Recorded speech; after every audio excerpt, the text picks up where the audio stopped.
Hey, what's up everybody? Welcome to another video. Today we're going to get started on the Shinkcchou Seihou Ultraman by SH Figuarts, aka Bandai, aka Bandai Namco, all those other new names for tax property reasons. Yeah, let me stop goofing. Let's get into Ultraman. Let's talk about it. Let's talk about it. I do love Ultraman. I have a ton of them. Everybody knows that. But I don't get a chance to really put a spotlight on Ultraman. And I want to try to put a change to that. Because it is rough trying to fit things in my schedule that I really want to fit. It almost seems like it never really works out. But I've made time for Ultraman. I squeezed them in between the Spider-Man review and getting some sleep. So, yeah, here we are. And Shinkcchou Seihou Ultraman is quite possibly one of, if not my favorite Ultraman. I feel like all of them should be released on the Shinkcchou Seihou. Like, it's ridiculous. Between Tiga and this guy, like, it's ridiculous. Like, outside of it looking like a legit man in a suit, which I have thoroughly enjoyed, like, he has been on a permanent display for me for quite some time. And every time I look at it, it's just so good. Now, it's crazy because I also just got the NYCC exclusive Marvel Comics one.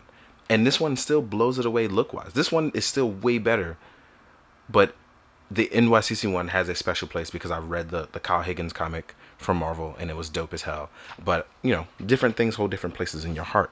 That's what it's supposed to be about. But with this guy, it is literally a man in a suit. Now, articulation wise, it's utterly ridiculous, right? So we don't have any limitation on the neck for the most part because we have a dip in mechanism for the tail end. Look at that. Look at that. Look at that. Look at that. Like, that is amazing. And because of that, we can now look. There's no any sort of hindrance on our head in terms of articulation. We have a beautiful butterfly joint, which means Ultraman can defend himself with a double joint. He has a beautiful butterfly joint to round that up. That means he can pop the arm out. And then there's also a bicep swivel. Unlike the non-Shinkcchou Seihou releases, they don't have the bicep swivel that we need. So look at this. We can pop our shoulders out. We can actually dip them in. And yeah, it'll leave some opening because we have our soft plastic body parts. But I'm going to tell you right now, dog, none of that shit bothers me. None of it. Like, look at this. We have a drop down mechanism in the legs. So we can make the Ultraman Ultra Ball. That's not a real thing. Don't worry about it. Don't even try to Google that. But the point is, look at this. That means even stuff like, oop, I got too excited. But I'm gonna push it to the limit, right? Because, and I gotta stop bugging out because I really want to push it to the limit because even stuff like tilting to the side and doing a rider kick, like I called it a rider kick. Obviously, this is Ultraman. But the reason why I said that is because a lot of Ultras can't get into these spots. Like, his only issue would be his neck. But as far as the rest of the movement, look at this. This is really, really solid. But if we talking about like throwdowns and giving hands, ain't nobody really mess with Ultraman. He would literally chop the hell or body a monster in an instant if the monster wasn't really nice. So monsters deserve love too, but not while Ultraman around. For real, for real. So look at this articulation. Like, we have a ton of different movement. Like I said, we have two different forms of bicep swivel. We have butterfly joints. We have waist movement. We have soft plastic to make sure nothing is hurt along the way. And like I said, Ultraman can literally get into like man with suit poses, defend himself. Like, I'm just doing all sorts of weird, crazy stuff to show you that it's all there, and I love it. We have a double jointed knee. We have thigh swivel. We have premium ankle articulation, which is something I always worry about because it'll be like, oh, this is really good, and then you get to the ankle articulation, and it's a bit of a bummer. That is not the case here. Like, this guy is premium goods, grade A. Look at this. Or let's say you wanted to get into like the full-on sumo / wrestling stance, and I don't have the hands for it right now. But even like the throwdown hands, look at this. Ultraman is ultra good. Ultra everything, right? I'm just saying it across the board. With all of this being said, like, we have double jointed arms, double bicep swivel, butterfly joints, crazy neck articulation, crazy leg articulation.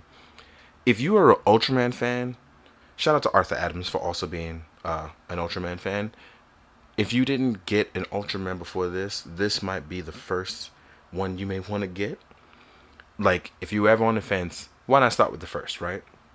And this is the guy. This makes me wish that they did stuff like Ultra 7, Ultraman 0, like all over again in this line. And I would just buy them. Like I would instantly buy them if they came out like this.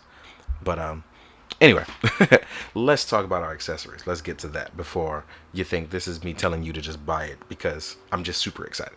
Let's get to it. All right, we're back. Now, at the risk of sounding crazy, I wanted to do it this way. I wanted to cover it this way for two reasons. One, I don't want to lose any small parts, mostly because our limiter release is small and tiny and it's red. That goes on the chest. So you swap out the blue for the red when you're at your limiter release. There are two stands, two different types of peg pieces, and then we have a hand for one of our ultra slicers, which will pop into the peg when you need it. And then you have a slew of hands. So here we have our flight hands, we have open relaxed hands, we have open action hands, we have super duper ultra action hands, we have more. Oh, actually, these ones are the flight hands, these ones are chopping hands.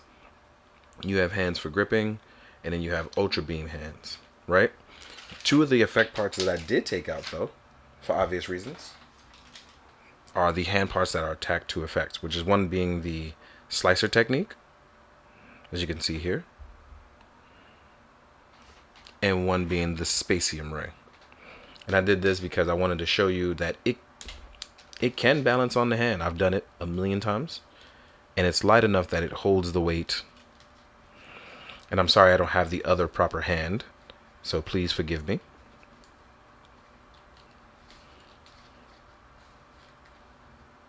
But I just wanted to show, voila.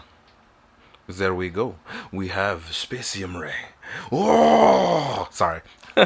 I got super excited. But yes, look at that. Look at the depth. Look at the feel. Look at the action. Like, he looks good doing it. Like, really, really good. And even if I push our arm back, get a little bit more closer in terms of action, like, look at this. Again, and he is holding it up balanced with no problem. No weight. Now, if I stood him straight up, because some people will say I'm cheating by balancing those legs, let's just stand him straight up, make him look crazy, like lazy, right? Boom. Boom shakalaka. NBA Jam style, right? So yes, I feel like this is probably the most well-balanced Ultraman you can get for the price you're going to get it for. Like, I just feel that way. Even now, as my elbow pokes out a little bit too much, that's something I could just fix by just repositioning the elbow. Like, this is one of those things I don't feel like is lazily engineered, and I want everyone to try one Ultraman, and it has to be this one. I feel like everything else is just secondary at this point. Besides, Ultraman was in Kinnikuman, dog. Don't ever disrespect him. Put respect on his name, dog. He fought Kinnikuman. He lost, but he fought him. So yes, with all of that being said, I don't have any buildings in the background, because normally I would patch up all that. But in reality, I'm just here being excited over toys now, and I'm just going to stop kind of caring and just having fun with it. So with all this being said, I'm going to go grab some monsters for me, you, and the people, and we'll do some size comparisons. I'll see you guys in a sec. All right, now we're going to jump into the size comparison, which is not a lot, but I'm trying to cover some bases here. First things first, because I mentioned it, I feel like I got to follow through with the prophecy. Here we are with Ultraman, with my boy Kinnikuman, and if you look, these guys are similar in size if Ultraman was human size. I think that this is a very nice fit to get ultra bodied. You know what I mean? So there we are with Kinnikuman. I knocked that one out.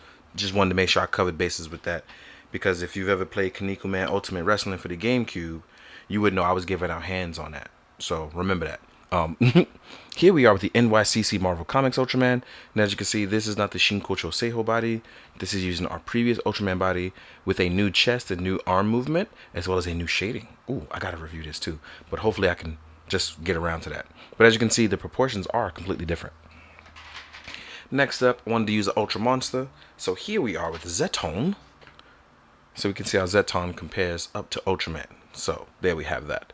Next up, I chose Mecha G from the new movie stuff. So you can see just how imposing and large the Monster Art stuff is. That looks gigantic. And now I want them to fight. No, let them fight. Alright, next up, I have a NECA Godzilla whose tail is so damn big, I don't know where to put it exactly, so I'm going to turn him sideways before I end up hurting myself on my dials. So here we are with a NECA Godzilla, and even if I tune him out, you can see that he's so much bigger, right? Then we are going to do a Diamond Select Jaeger from the new Jaeger series. I wanted to try one of these out, and as you can see, these guys are also gigantic over Ultraman. So, in terms of kaiju, I think we have plenty of options between both robot and man. And if we doing a throwback, here we are with some NECA Pacific Rim kaiju, which I think are probably some of the greatest kaiju ever made. They didn't have so many breakage issues. So here we are with a NECA kaiju, which I use constantly in my Ultraman reviews, right? So there you have it. That I think that covers most bases, right? And then I have a bunch of buildings and stuff. So if you look at my 1/144 scale buildings, I think Ultraman is also in scale with those, in case you didn't know. And those are Tommy Tech buildings, in case you didn't know. TOMYTEC, Tommy Tech. All one word, in case you need to Google it because you didn't pay attention. Shout out to subtitles.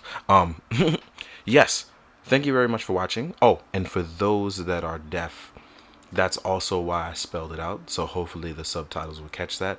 I hope this does do you justice. So I appreciate you guys for checking in. It's how I learned to speak a little slower for you guys. So I appreciate that. But yes, back to what I was saying. Thank you so much for watching. Thank you for tuning in. Thank you for always watching my content. Thank you for all the people who have been trying to sub and get me to 100K. It's been a slow October and a crazy September, and by slow I mean slow for videos, but really, really crazy for everything else. I hope going forward it gets a little bit more calm so I can take a small break. But in the meantime, I wanted to thank everybody again. It does mean a lot to me that you guys stick by me, even in the slow months. So again, as always, be good, do good, drink your water, guys.